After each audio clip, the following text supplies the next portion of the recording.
అయితే మీకు ఆ హైదరాబాదీ లింగో, ఆ భాష, ఓల్డ్ సిటీ లాంగ్వేజ్, ఆ ఉర్దూ, మిక్స్డ్ హిందీ ఉర్దూ మిక్స్, తెలుగు మధ్యలో కొన్ని కొన్ని పదాలు తెలుగు రావటం, ఇవన్నీ మీకు బాగా వంటపడ్డాయి. అదే వస్తుంది. ఇన్ఫాక్ట్ ఈ తెలుగు ఇదంతా మాకు రాదు, మాకు హైదరాబాదీ వస్తుంది. ఇంట్లో అన్నదమ్ములో మేమంతా హైదరాబాదీ, పిల్లలతో హైదరాబాదీ, వైఫ్తో హైదరాబాదీ, టోటల్ అదే. ఓన్లీ అమ్మతో తెలంగాణ, తెలుగు. సో ఆ విధంగా ఉంటుంది. అంతే అంతే. అంటే ఎట్లా హైదరాబాద్ అంటే ఫర్ ఎగ్జాంపుల్ ఇప్పుడు మీకు ఏమన్నా కావాలనుకోండి ఇంట్లో, అరే దేరే అంటాం. అంతేనా? ఎవరితో అయినా మిలియన్ లేకియా అట్లా అంతే. ఆప్ లేకే అయ్యే ఇదంతా ఏముండదు, హైదరాబాదీ కదా షార్ట్ కట్. అరే తురే నాకు ఇక్కడ ఈ బూతులు అంటారు కదా, హైదరాబాద్ బూతులు నేను డిక్షనరీ రాయగలను, అన్నీ తెలుసు నాకు. అన్నీ తెలుసా? నేను అన్ని గల్లీలు తిరిగి చెడ్డీల్లో సైకిల్ పైన అంతా ఓల్డ్ సిటీ అంతా ఫ్రెండ్స్. క్రికెట్లో ఆడిన వాళ్ళకి తెలియకపోతే ఇరానీ చాయ్ అయితే ఒక ఇక లీటర్లు ఉండొచ్చు బాడీలో. Okay. So I'm 100 absolute Hyderabad, absolute. అంటే మరి మీరు ఆఫీస్కి వెళ్ళాక మాత్రం ఆ డీసెన్సీ, ఆ డెకోరం అవన్నీ మెయింటైన్ చేయాలి. జనాలందరితో, అక్కడికి వచ్చిన మీ కలీగ్స్తో కానీ లేకపోతే మీ సబార్డినేట్స్తో కానీ కొంచెం మీరు భాషని కాస్త పాలిష్ చేసుకోవాలి. అది కష్టం కదా. నేను నాకు 8th క్లాస్లో 6th క్లాస్లో డిసైడ్ చేయమన్నారు, హయ్యర్ తెలుగు తీసుకుంటారా లేకపోతే హయ్యర్ హిందీ తీసుకుంటారా, సెకండ్ లాంగ్వేజ్, థర్డ్ లాంగ్వేజ్ అని. అంటే ఇంగ్లీష్ ఫస్ట్ లాంగ్వేజ్ ఒకటి సెకండ్ లాంగ్వేజ్. నేను హిందీ తీసుకున్నాను భయపడి. అంటే మాకు ఇక్కడ అంతా ఉర్దూ కదా. మా ఫాదర్ ఉర్దూ పేపర్ చదివేది ఇంట్లో. ఇక్కడ నిజాం,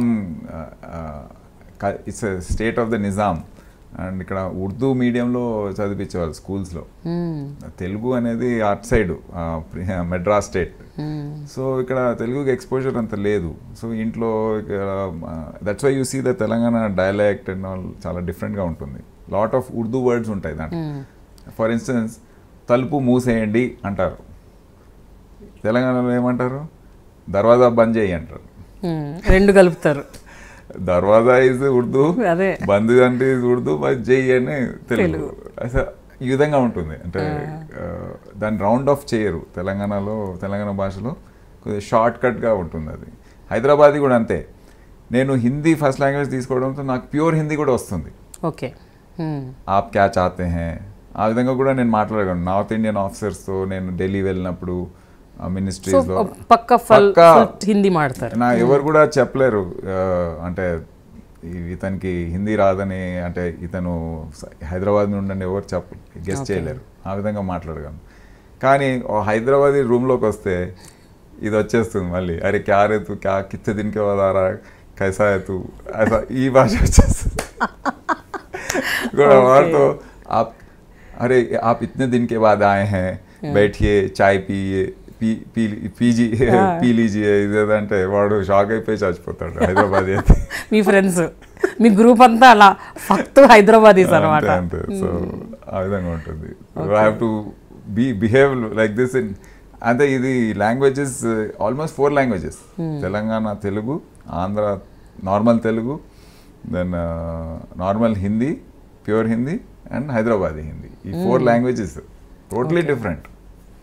ఆఫీస్లో ఎలా మాడుతుంటారు? ఏ భాషలో మాడుతారు? అంటే మీ సబార్డినేట్స్తో, మీ ఇప్పుడు నేను అక్కడ కూడా నా 3-4 పోస్టింగ్స్ చేశాను. సిపి విజయవాడగా చేశాను, ఎస్పీ కృష్ణగా చేశాను, డిఐజీ ఏలూరుగా చేశాను. అక్కడ ఆ భాష, అక్కడ ఆంధ్ర మాడుతారు. ఆంధ్ర అంటే అక్కడ డైలెక్ట్, ఆ dialect. Okay. You have to be a Roman in Rome అంటారు కదా. సో అక్కడ ఆ భాష. మళ్ళీ హైదరాబాద్లో క్లయింట్ బట్టి, కంప్లైంట్ బట్టి అతను ఒక ఫస్ట్ వర్డ్తో తెలిసిపోతుంది వాట్ ఈస్ ఈ స్పీకింగ్. ఓకే. మళ్ళీ అదే భాషలో మనం మాట్లాడడం. అతనితో బేసికల్లీ ఎవరు మీతో ఎట్లా మాడితే వాళ్ళతో మీరు అలా సమాధానం చెప్తే, ఓల్డ్ సిటీ నుంచి వచ్చి హైదరాబాద్లో మాట్లాడడం, ఇమ్మీడియట్గా హైదరాబాద్ స్విచ్ ఓవర్ అయిపోవడం. నార్త్ ఇండియన్ కంప్లైంట్ మార్వాడి వచ్చాడు అనుకోండి, he's talking in some other language. So I will talk to him in good pure Hindi. Okay. North Indian officers ఉన్నారు, వారితో నేను మంచి హిందీ మాట్లాడతాను, హైదరాబాదీ మాట్లాడను. సో ఇది ఈ ఫ్లెక్సిబిలిటీ ఎబిలిటీ నాకు ఉంది. ఐఎమ్ ఏబుల్ టు, అందుకే మేబీ పెటిషనర్స్ ఫీల్ కంఫర్టబుల్. వచ్చి నా దగ్గర వెళ్ళిన తర్వాత బయట వెళ్ళి మంచి విషయాలు చెప్తుంటారు దీని గురించి ఏమో, అంటే దే ఫీల్ కంఫర్టబుల్.